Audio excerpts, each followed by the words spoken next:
চিন্তা করিস না, আমি দেখছি। আমার যে 2-4 জন চেনাশোনা আছে তাদের সাথে কথা বলে দেখি কি হয়। অত ভাবিস না।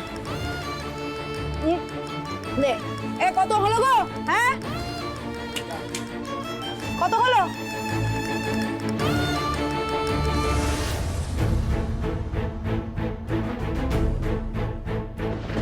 পঞ্চদা সমানে টাকাটা দিয়ে যাচ্ছে, আমি কি করবো বুঝতে পারছি না, আমাকে প্লিজ বাঁচা।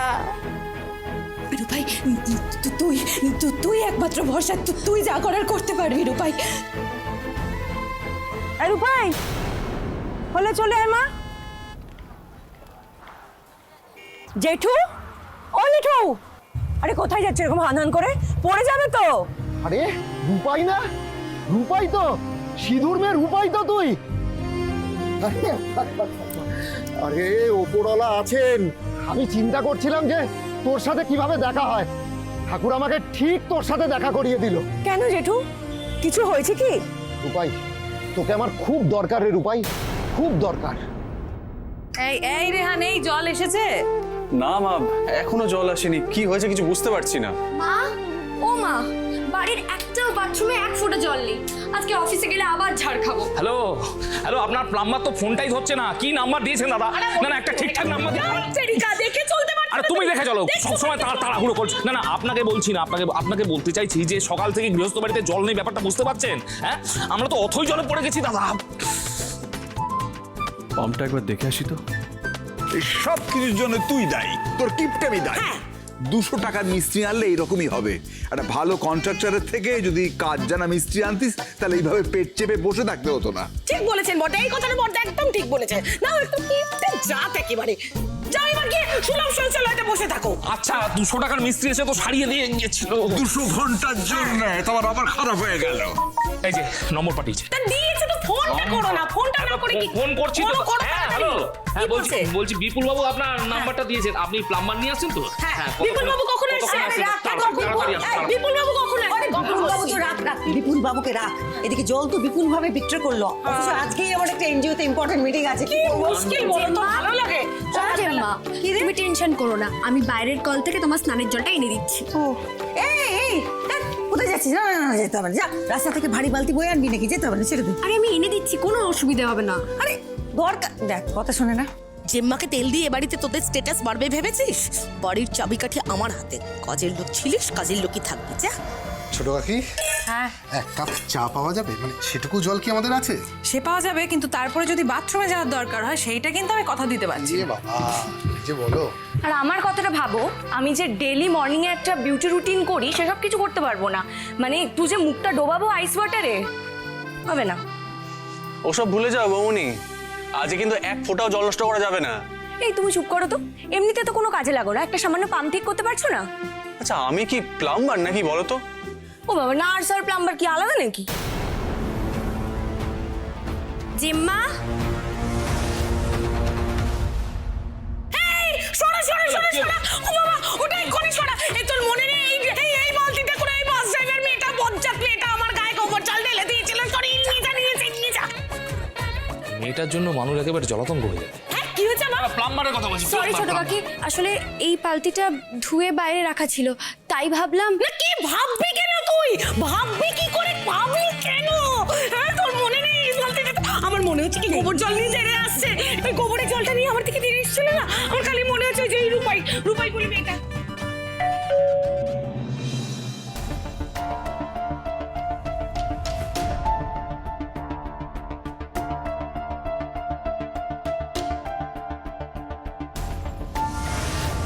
আপনি কলের মিস্ত্রি? আমি নই, উনি।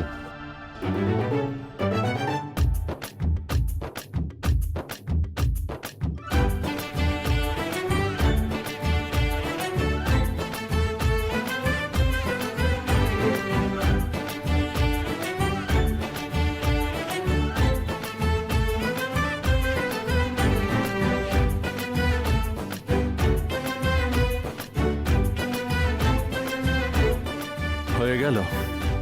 যেখানে বাঘের ভয় সেখানেই সন্ধে হয়। হে মা তারা, সকাল সকাল আমার কপালে একই ফাড়া।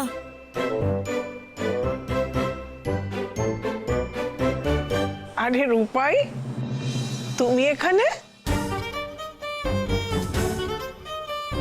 রূপাই, হ্যাঁ কই দেখে। উমা, এ তো সত্যি রূপাই। এই মেয়ে, এই তুমি এখানে কেন এসছো? শয়তানের নাম নিতে না নিতেই শয়তান এসে হাজির হয়েছে দোরগোড়ায়। দেখো দেখো দেখো। তোমার এত বড় সাহস, তুমি এরপরও আবার আমাদের বাড়িতে এসেছো? এই বেরো, বেরো, বেরো, চলে বেরো। বেরো, বেরো, বেরো। তুমি বুঝতে পারছো না ব্যাপারটা কি? আরে আমি তো আপনাদের পাম সারাতে এসেছিলাম। আচ্ছা ঠিক আছে, আমি চলে যাচ্ছি। প্লিজ প্লিজ যেও না, আমাদের বাড়ির অবস্থা খুব খারাপ, বাড়িতে এক ফোঁটা জল নেই, তুমি ছাড়িয়ে দাও প্লিজ। কি যেও না মানে এটা কি? ও যদি এবারে চোখ কাটি মারে, শোনো আমার কথাটা, শোনো আমার কথাটা, কিন্তু বলে দিচ্ছি। শত্রুতা বাড়িয়ে লাভ নেই, বাড়িতে জল নেই। তোমার কপালে ঠিক করেছে তুমি এবারে দেখো যদি ঢোকো। এই একবার ঢুকে দেখো, দেখাও ঢুকে। শর্টকাট করে ঢুকে যাচ্ছে এই মেয়ে। তুমি এসে আরে তুমি যাও। না না, ওকে আসতে হবে, ও না কি করবে? যাই না, ঢুকবে না, এই যাবে না। এই দাঁড়াও, দাঁড়াও দাঁড়াও ছোট বৌমা,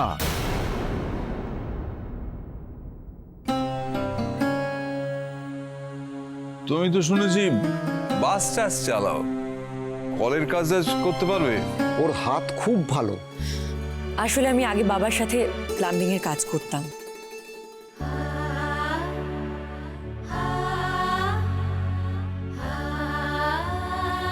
আরে ছাড়ো ছাড়ো ছাড়ো ছাড়ো ছাড়ো ছাড়ো। তুমি এরকম হঠাৎ করে ঢুকে পড়লে কেন রান্নাঘরে না বলে? রান্নাঘরে যাচ্ছি, একটু কলটা চেক করবো।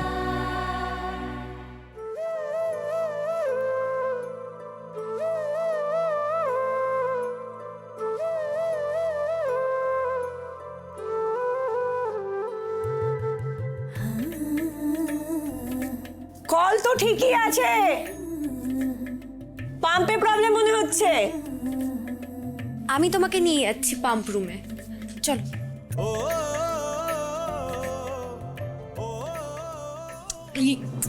তো ওখানে যাওয়ার কি দরকার ওদের আরে পিছনে? শালু একা সবকিছু দেখাতে পারবে নাকি? আমি যাই হেল্প করে আসছি। আরে দাঁড়া না।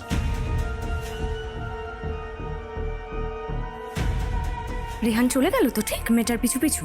যাই বলো, তোমার হবু বৌমা কিন্তু অলরাউন্ডার না, মানে বাসও চালায় আবার পাম্পও সারায়। এই তো পাম্প। ভিন্ন রঙে আছে জীবন, কেউ আলাদা নয় সমাজে, সবারই সমান সব অধিকার। বাবা, তুমি কত কিছু পারো গো, দেখেই ভালো লাগছে। আর আমার দ্বারা দেখো কিছুই হচ্ছে না। তোমার ওই গুণধর দাদার থেকে তো একটু ট্রেনিং নিলে পারো। কি বললেন?